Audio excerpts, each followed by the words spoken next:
Good morning, and welcome to the Unitarian Universalist Congregation of Cleveland. My name is Laura Christian Imbornoni, and I'm very happy to greet everyone here in the sanctuary, as well as our valued virtual attendees. On this last day of the year, we welcome the new year, 2024.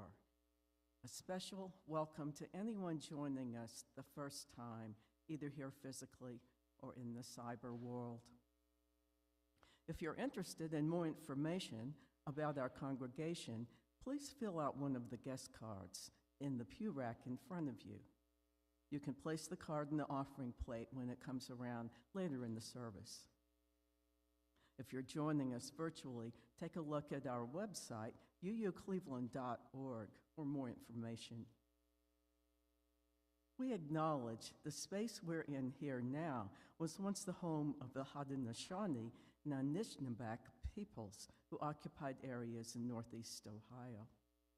The Anishinaabeg are also known as the Three Fires Council, comprised of the Potawatomi, the Ojibwe, and the Odawa tribes. We recognize those who were here before us for their careful stewardship of this land, and we acknowledge the Native Americans of our time with a family heritage in Northeast Ohio. Now, we're about to enter into sacred space, so if you're in the sanctuary, please take a moment to turn your phones and other devices to worship mode. And now it's time to light our chalice. You'll find lighting the chalice on the yellow card. It looks like this on the back of the pew in front of you. And you're invited to join me now in reading these words.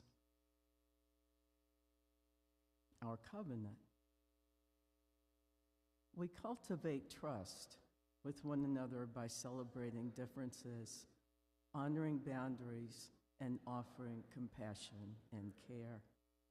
We listen to each other deeply with curiosity and wonder. We speak for ourselves without need to defend ourselves or persuade each other. We create safe and brave space for healthy conflict, creativity, and fun. We reconcile through forgiving and making amends when we hurt one another.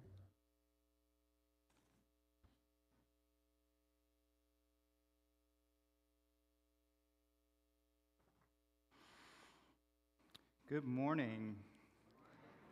I'm Reverend Randy Partain. My pronouns are they, them, and I am delighted to be with you in worship today, whether you're here in person or joining us online. We are at the end of the year, at a threshold, at least as far as our paper calendars and electronic calendars tell us we're going to be changing something tomorrow, crossing a threshold. And so may we embrace that change and the wonder and the mystery that lies ahead with openness and maybe today a bit of fun. There I am. Hello. And now I'm a little bit too echoey. I'm going to ask you to just pull that back just a tiny bit. Thank you. And so, in that spirit of openness and fun, may we join in worship together. We're going to sing together Gathered Here, which is in the gray hymnal number 389.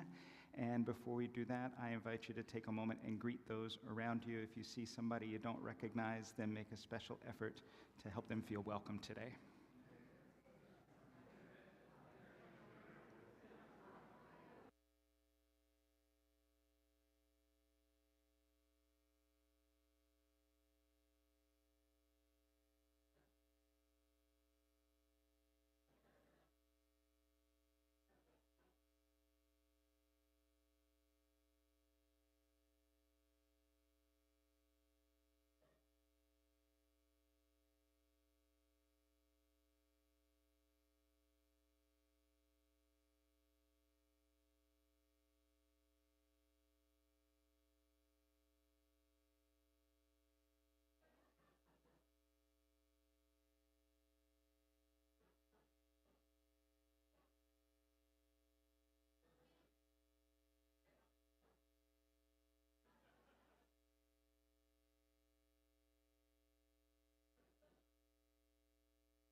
We were wondering whether somebody would need to instruct folks to sing in a round and different things, but we don't have to do that here. People just take their own initiative, which is great. Each Sunday we share our joys and concerns as a community, and if you're joining us online, I invite you to put any joys or concerns you want us to know about in the comments. If you're here in person, we have a book that you can write in if there are things you want the congregation to know about. We do have several people who are feeling under the weather and in various stages of illness and recovery, and we just place a stone of care and hope for healing for all of those in our community who are suffering today. We also place a stone of celebration in honor of Kathleen and Mark Benig's 50th wedding anniversary.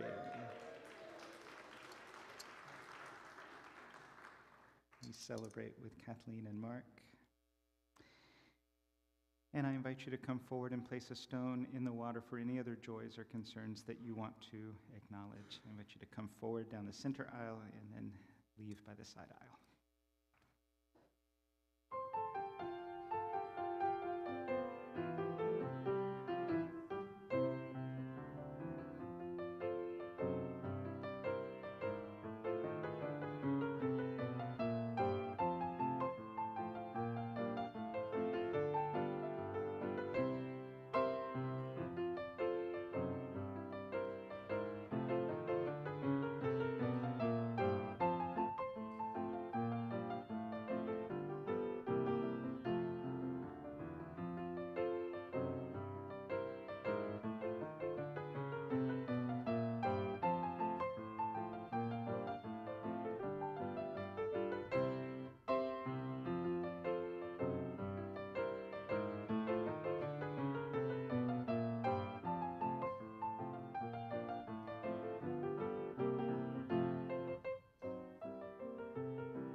It's hard to know sometimes whether we have more joys or more concerns that are placed in the bowl, and the music notwithstanding.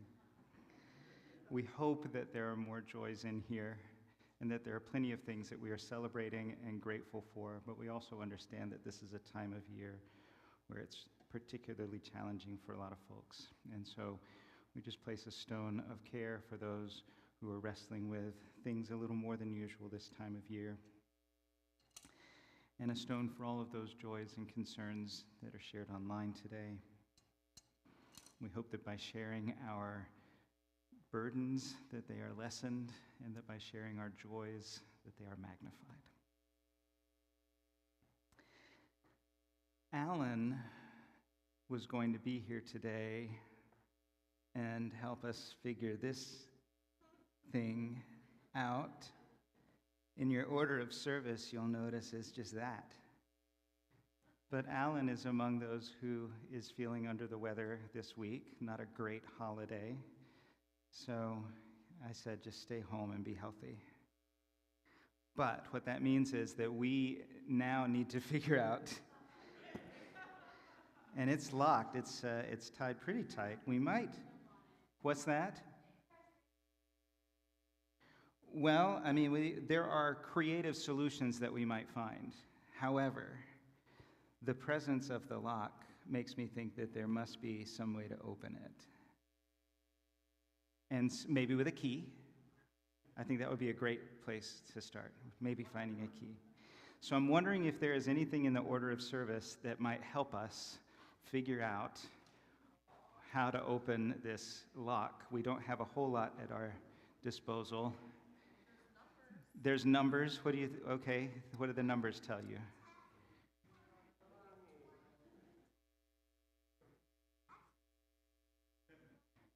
What's that? Oh, I thought I heard somebody with an answer, a brilliant answer. Locker combinations, maybe? There's some big numbers.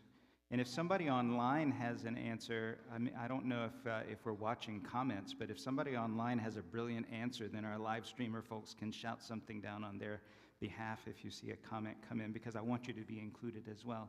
I know you're at home and don't have all of the same resources that we have, but we're going to do our best to help you be a part of it.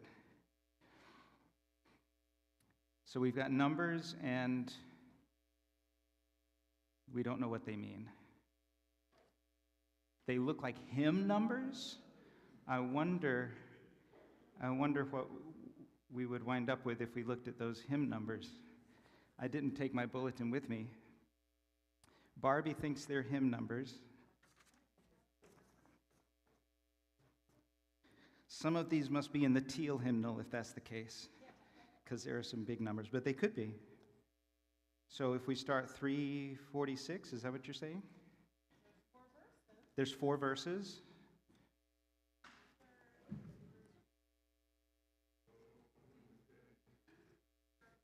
The third word of the 4th verse, is that what you're saying? Okay.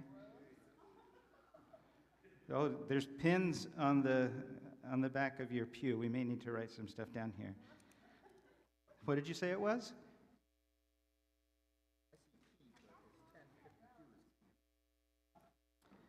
Oh, you're jumping ahead. You went to 1052. Okay, so hang on just one second. We'll get back to Leon in a second. So the first one here somebody said is what? A? Oh, well, that's not helpful. Okay, but it's a start. And then you said, Leon jumped ahead to the teal hymnal, 1052. You got the word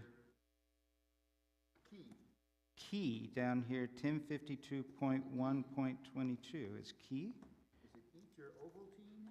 Eat your Ovaltine doesn't seem to work. That was a good guess, though. Okay, so maybe we need to divide things up. Maybe somebody will start from the bottom and somebody from the top, or pick your favorite one here. The third one is name. Is name, okay. What's the second one? Does anybody have that?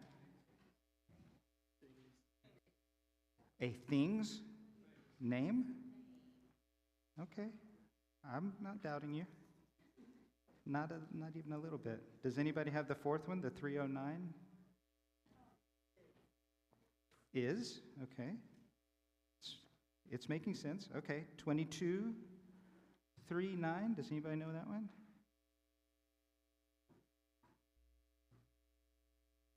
Some of these you're going to have to count a lot. I'm looking at some of these have 16, 30.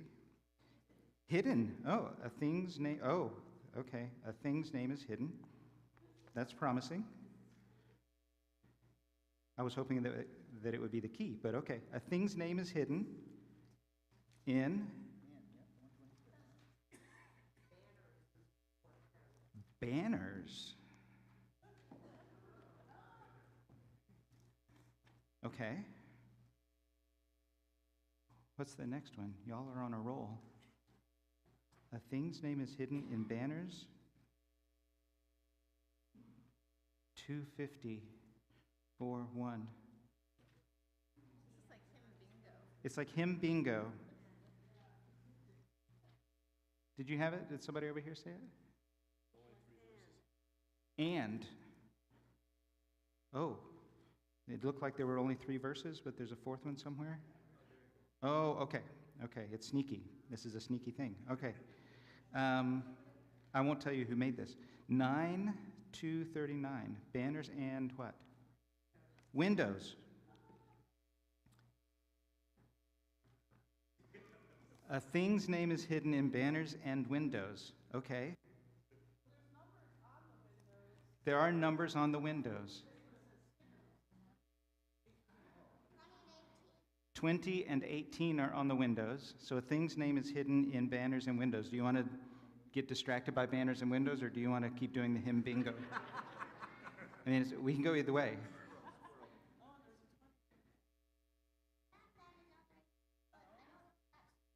So it's kind of the same on each side. Okay. That square is a little sign that says, "Do not open bees." And I didn't want to remove that. So it's not a clue. I'll just tell you, that's been there a long time. What do you think? Continue with the numbers or figure something out with banners and windows? Continue with the numbers I'm hearing? Okay, let's figure the rest of this out. A thing's name is hidden in banners and windows. What's the 304 thing then? The key, we already know from Leon. And then the 354? 2, T-O? A.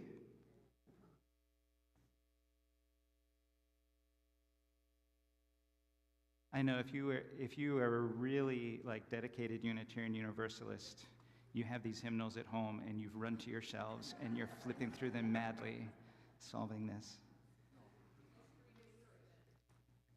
What's the 24,516? Mystery. A key to a mystery waits, and then the very last word? Within. Okay, a thing's name is hidden in banners and windows. The key to a mystery waits within. Okay, well, I guess we have to pay attention to the banners and the windows now. All right, what do we think? A thing's name is hidden in banners and windows.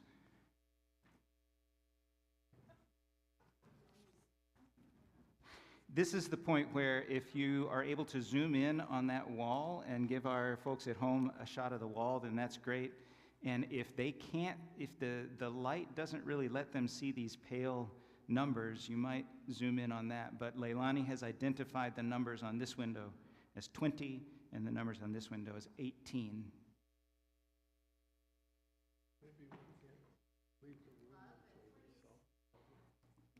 Love and peace. So this says a thing's name is hidden in banners and windows is the clue that we've got.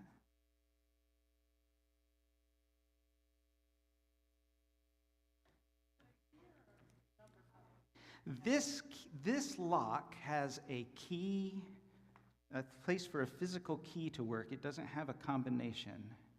So, I mean, I could bring it down here and show you, but it's like a master lock. It's got a keyhole. So this is needing a physical key, not a combination. Is it a what? 2018 would be, we would be really out of chronology if we were doing the year 2018.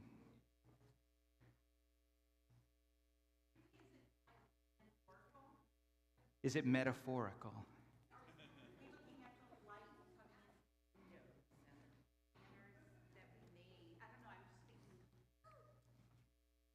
I'm wondering if the numbers matter with the banners and the windows.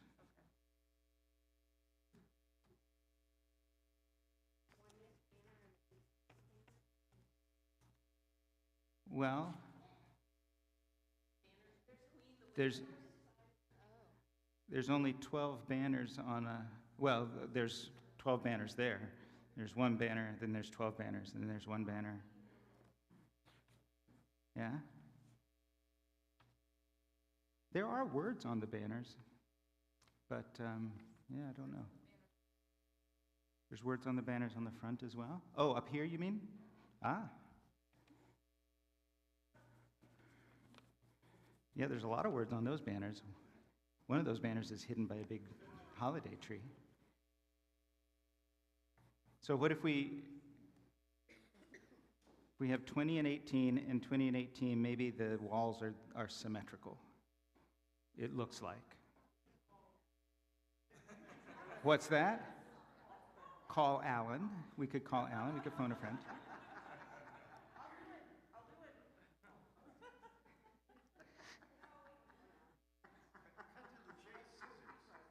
Cut to the chase, scissors. Okay. So I don't know where we get that from the numbers. I just feel like the numbers mean something. How to get? Have to count what? Add them together. We would get 38 if we did that. But then the banners, I don't know how the banners figure in with that. And I don't know how a name is hidden in that. What do you think?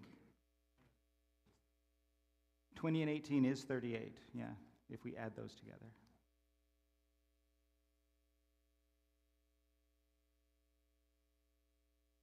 You all don't do escape rooms very often, do you?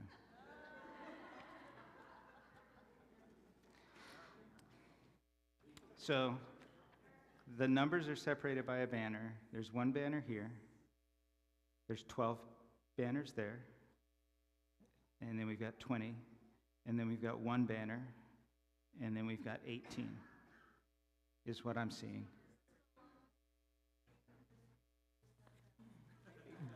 We just never know. We just leave the box locked, and we just all wonder what might be inside. Yeah.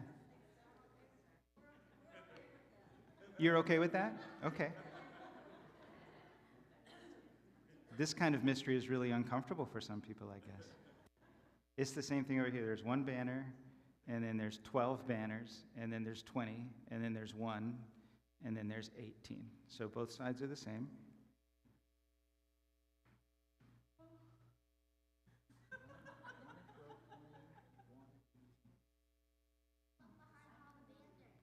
Look behind all the banners? I don't want to disturb too much of them, but you think the future is in the box? I think maybe a promise that we need for the future would be in the box. What? How did you come up with that? A is 1. L is 12. T is 20. 1 is A. 18 is R, altar. A thing's name is hidden in banners and windows. The key to a mystery waits within the altar? Does somebody want to see if there's a key to a mystery waiting within the altar? Have you ever looked in the altar, Leilani? Do you want to? You'll be able to prove one of our community members brilliant if you do. How do you look in the altar? You just Peek inside of it? Yeah. How do you do that? We just take it. Is there a secret panel in the altar that you can look inside? Oh, don't go that way. There's a big tree in the way.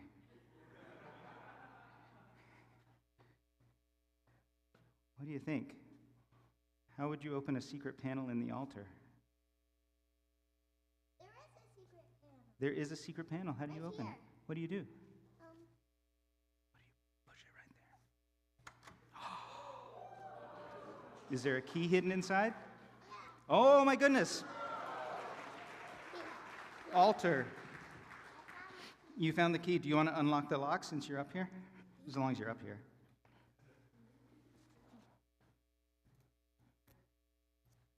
Oh, okay. I'll do the heavy lifting here. Okay. Thank you, Leilani. We got it open. Now you know that if you have ever done any kind of escape room, you know we're not done. There's a note, and there's another locked box. This one has a 3-number combination. A 3-number combination, and the note says, sometimes we need to invite something more. Sometimes we need to let something go. Sometimes we just need something to change. I mean, that sounds like a spiritual lesson right in and of itself. Allison, you just happy with that? The mystery of sometimes you need to let something go? I wonder if there's, what? 3 numbers. Yeah. SSS, so like 555. We can try it. I mean, I'll try anything up here. Actually, it was your idea. You should try it. Okay, we'll do. 555. Yeah. Sometimes we need to invite something more. Sometimes we need to let something go. Sometimes we just need something to change. I wonder if there's 3 of anything in the order of service that would help us.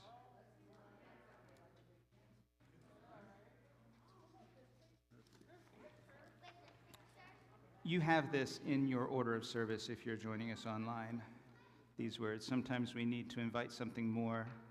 Sometimes we need to let something go. Sometimes we just need something to change.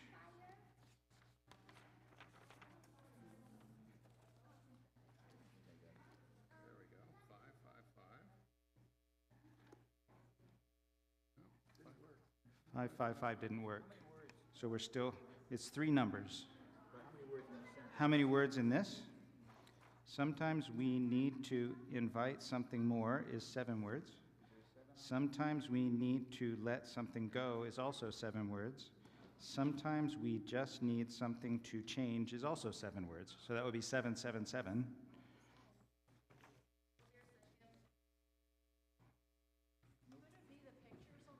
Could it be the pictures on the back, Karin wonders? Tree?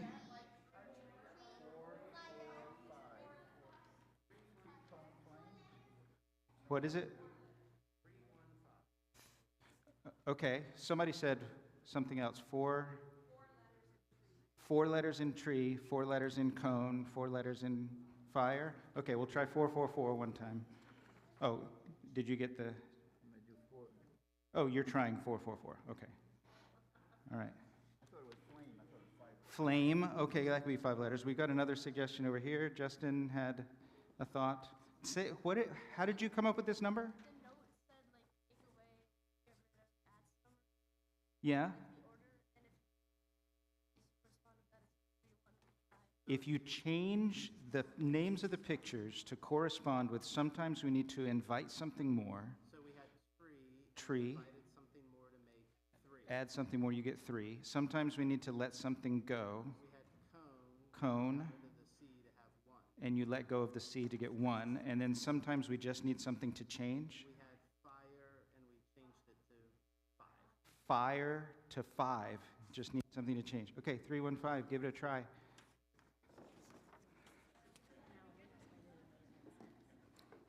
There's something about these 2 pews.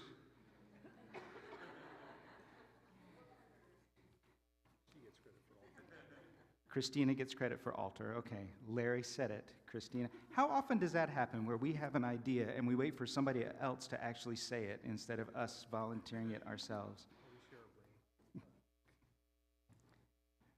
Did it work? 315. It worked. You want to see what's inside?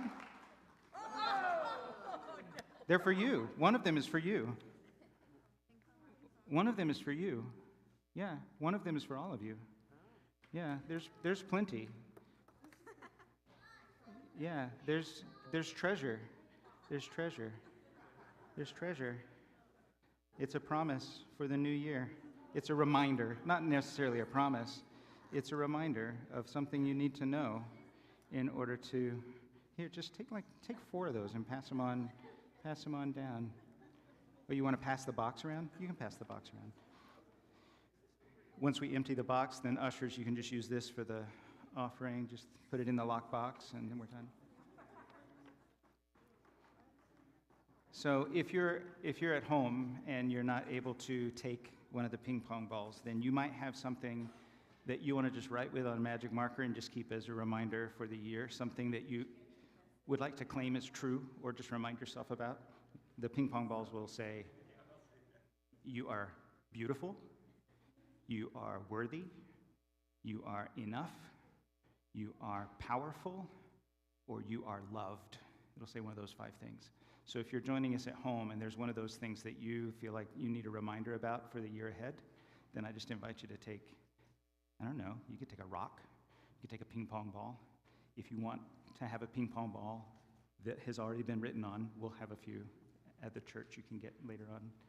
You are beautiful, you are loved, you are enough, you are powerful, you are worthy. Those are the 5 that'll be on these ping pong balls. And you put that somewhere where you can remember it for the year ahead. And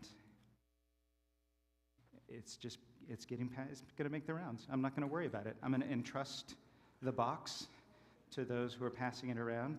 If it ever gets stalled, I'll come back and grab it. Well done. Well, yes, you have a question? Can we tell? Christine, do you want to say, Christina, how you solved the altar? The number of the letters, so there's 1 banner, so that's A. 12th banner is L. 12th letter of the alphabet is L. Then the 20th letter is C. Then the first letter is A, and the 18th letter is R. So, just to repeat for those of you at home that weren't quite following, Christina solved the altar puzzle by just corresponding the numbers with the letters of the alphabet. So the first letter of the alphabet is A, so 1 banner is A. 12 banners is L, because it's the 12th letter of the alphabet. And then 20 corresponds with T. 1 banner is A again, and then the 18th letter of the alphabet is R. That's how she figured it out. Some of you figured it out at home, too. Some of you didn't get treasures yet. You need to get treasure. And then we'll go on with our service. The sermon is only 4 hours long today, so don't worry. Take your time. Get a few, pass them down.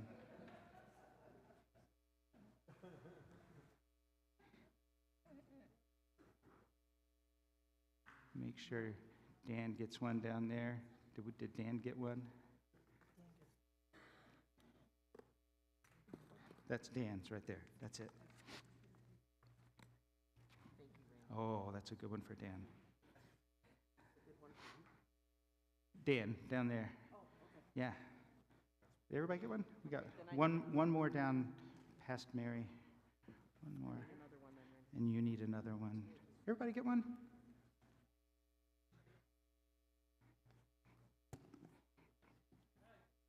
Good job, everybody. All right, Laura.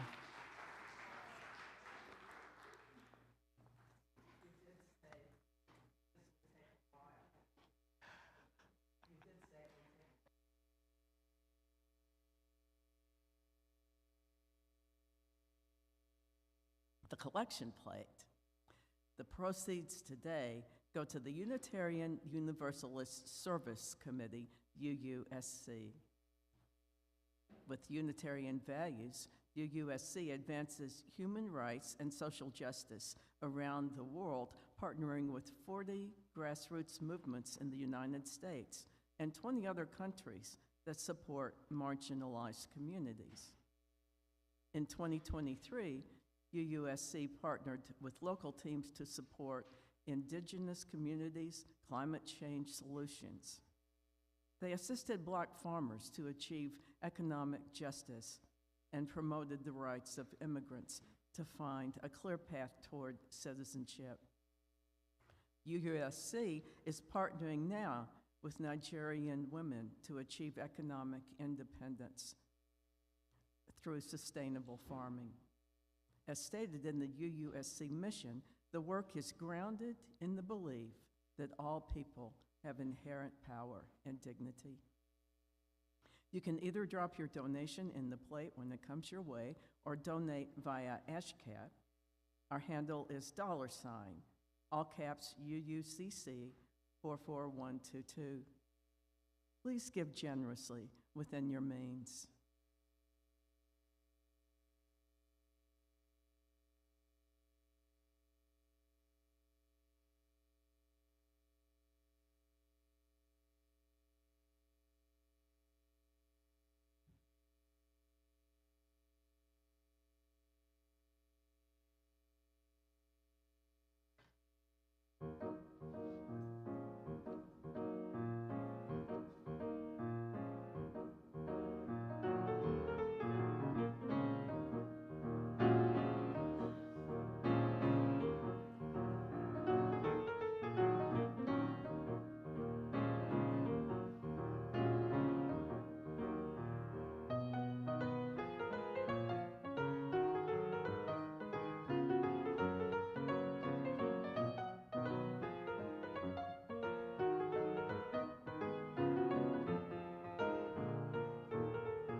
I'll read an excerpt here from the inner history of a day by John Donahue. The mind of the day draws no attention. It dwells within the silence with elegance to create a space for all our words, drawing us to listen inward and outward.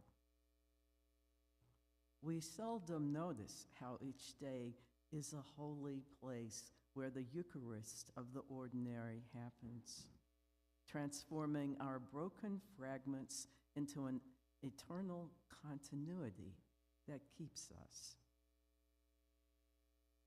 Somewhere in us, a dignity presides that is more gracious than the smallness that fuels us with fear and force. A dignity that trusts the form a day takes. So at the end of this day, we give thanks for being betrothed to the unknown and for the secret work through which the mind of the day and wisdom of the soul become one.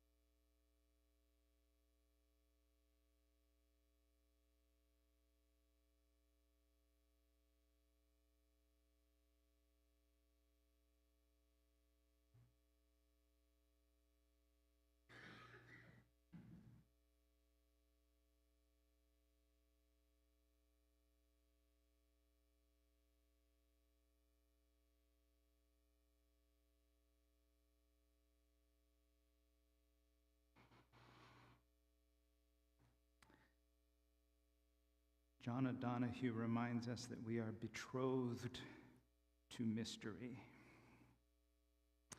So I appreciate that we take that betrothal very seriously sometimes, and we've had some very serious moments thinking about mystery over the last several weeks. But betrothals also should be fun and delightful, and so I hope that this morning has been a little bit of fun so that we can remind ourselves that being playful and discovering things does not always have to be heavy and serious. I am a big fan of escape rooms. I have a friend that is an even bigger fan than I am, and if you are in conversation with this friend of mine and you admit that you have never been to an escape room, he will find an escape room and you will not do anything else until you have gone to an escape room. We went to 8 escape rooms in a weekend to celebrate this friend's birthday. It was 2 days of just these kinds of puzzles. And they get pretty intricate, they get pretty involved. I'm wondering what you noticed about this experience. First of all, how many of you thought it was fun to figure this out? That's a lot of folks. Even if you didn't get the answer, it can still be really fun to be a part of it. How many of you hated this? Oh, okay, yeah. There's some people that it really feels anxiety-provoking to have to figure these things out, and it can be really tough. So I appreciate your willingness to bear with us if this was a thing that you really, really hate. But what did you notice as we figured out how to open the box and how to open the other box and worked together and heard things from each other? What did you notice? Yeah? I just love the way everybody worked together. I mean, even, different generations. Yeah.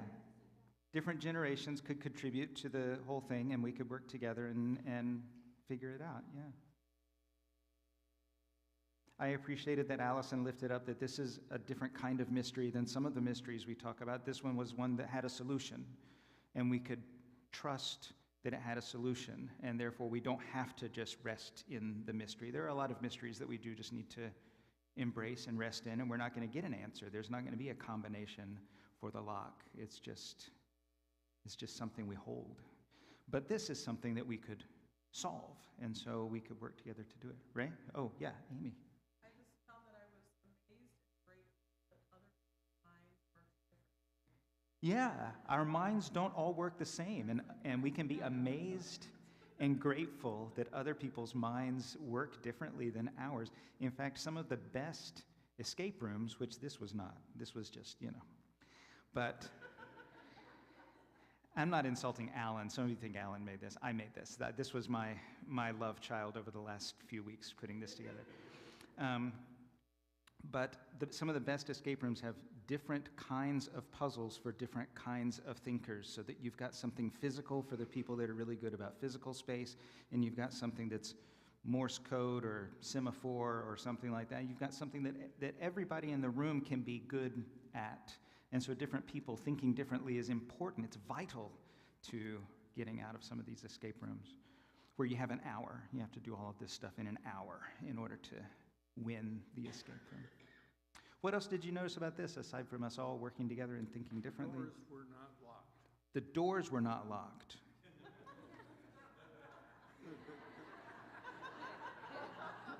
That's good. You could have gotten out at any time. Yes, Chrissy.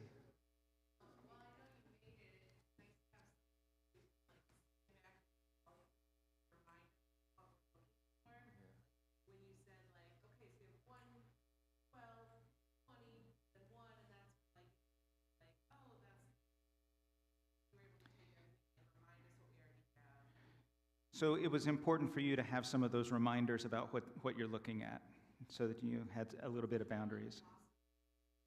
So that you don't get lost in the hymnal, sure. Yeah. In a lot of these escape room experiences, there'll also be like a person that'll provide hints, or if you're really taking too long spinning your wheels, they'll come over the little loudspeaker and say, "Have you looked under the table?" or whatever.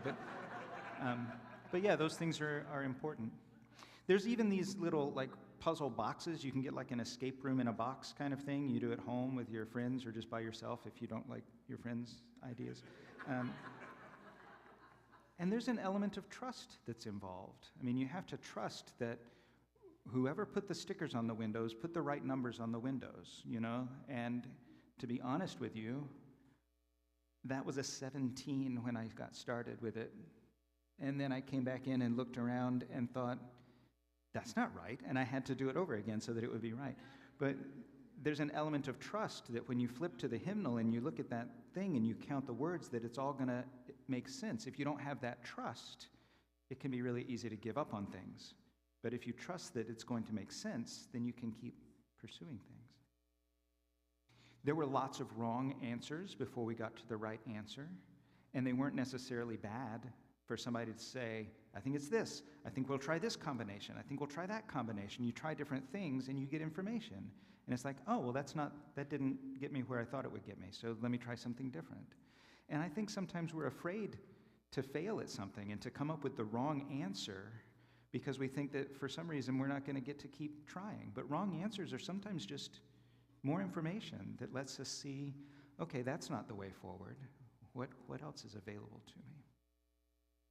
I already mentioned that sometimes we have wisdom and we have insight and we wait for somebody else to say it because we don't want to be wrong, or we don't want to be embarrassed, or we don't want everybody looking at us even if we are right. So there's lots of things that sometimes prevent us from sharing our wisdom and our insight. And we're just fortunate that we have people around us that share our brains or that are willing to speak up. Maybe you notice some other things and you're holding that to yourself right now. You're keeping that a private observation. And if you notice something online, I don't have my device here scrolling in comments, but if you notice something that you want to share, please do share that in the comments.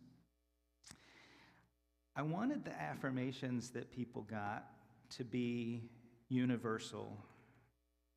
And that's kind of tough because I know sometimes we have affirmations that are aspirational, but we don't really believe. I hope that whatever you got on your ping pong ball, that you know that it's true. Because all 5 of the aspirations that you received are things you can count on. There is no way that they don't apply to anybody in this room. You are beautiful. You are enough. You are loved. You are powerful. and you are worthy. And if you're hearing one of those right now and you're saying, oh, I wish I had gotten that one, they're up here. So exchange it if you need to. If there's one that's like, you know what, I really need to be reminded this year that I'm worthy. That's what I really hope I exchange it. It's fine.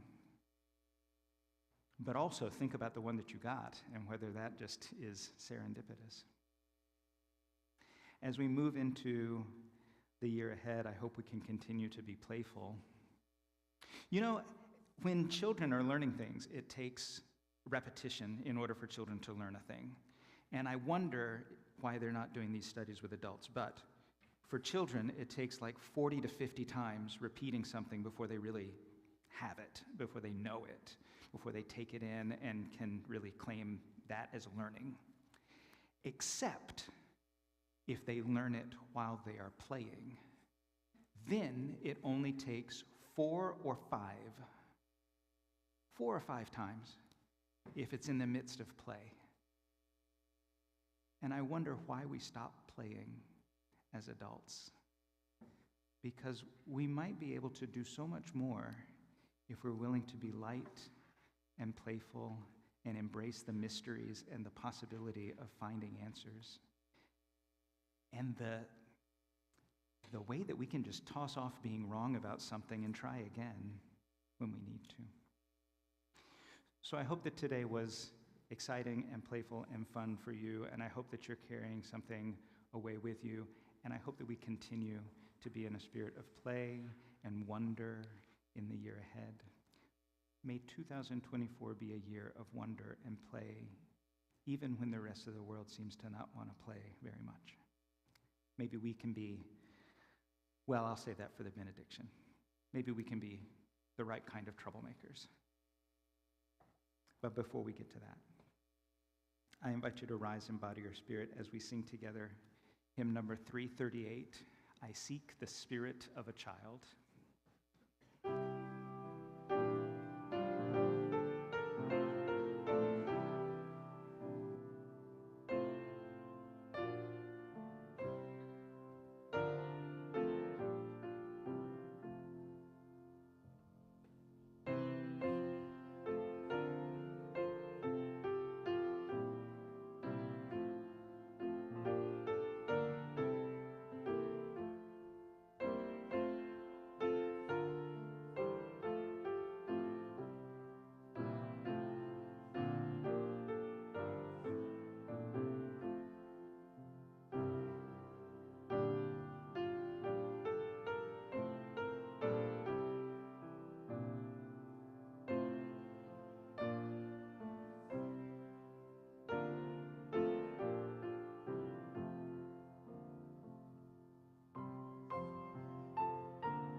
I just want to let you know about one thing that is happening.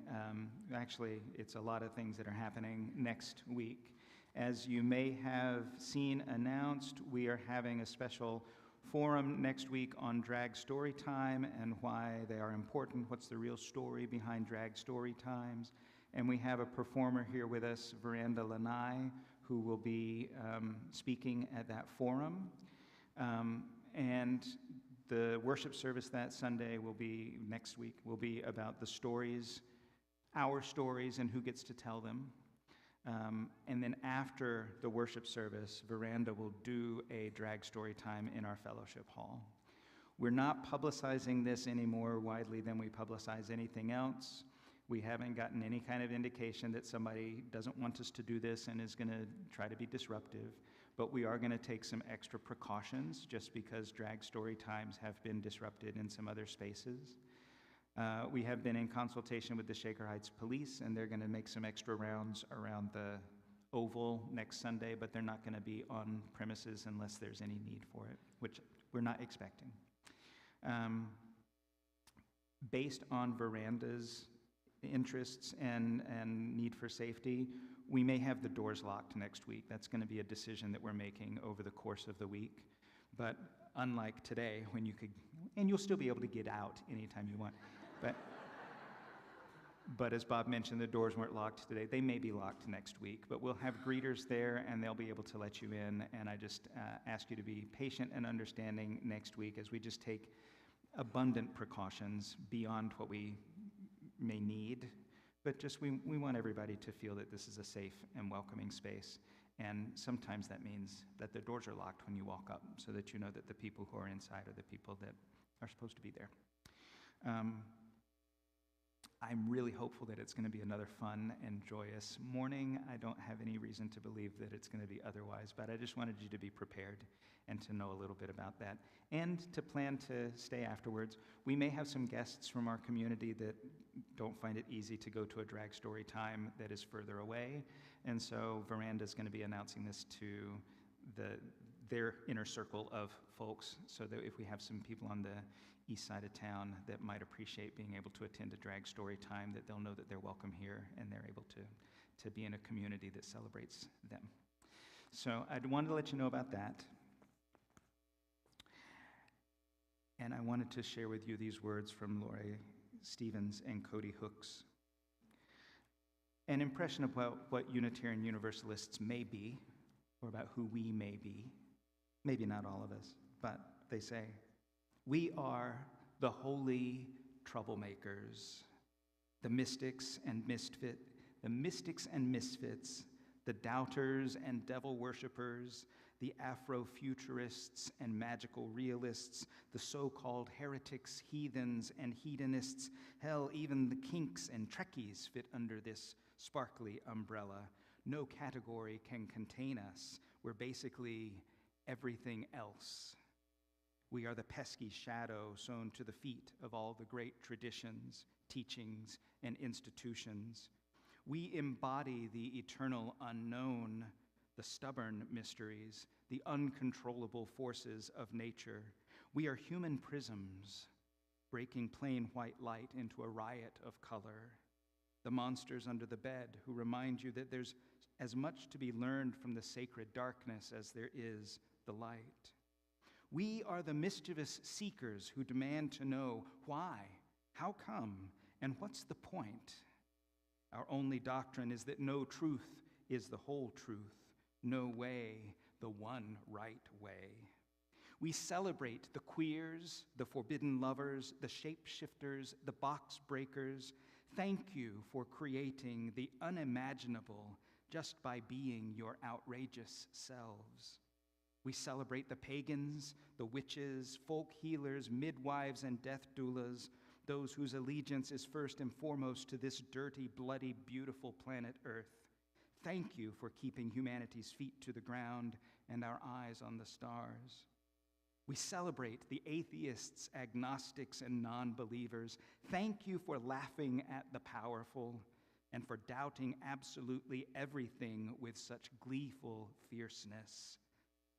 We invite all to plant the ancient seeds of questions.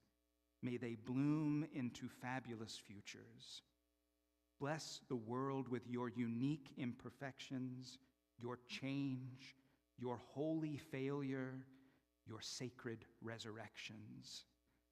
May you wake every morning with stardust in your eyes. O little universe, may you love forever. Amen, and blessed be.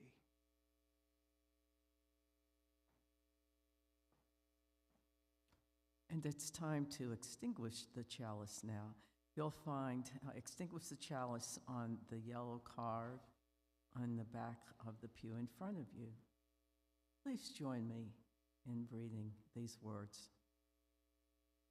We extinguish this flame, but not the light of truth, the warmth of community, or the fire of commitment. These we carry in our hearts until we are together again.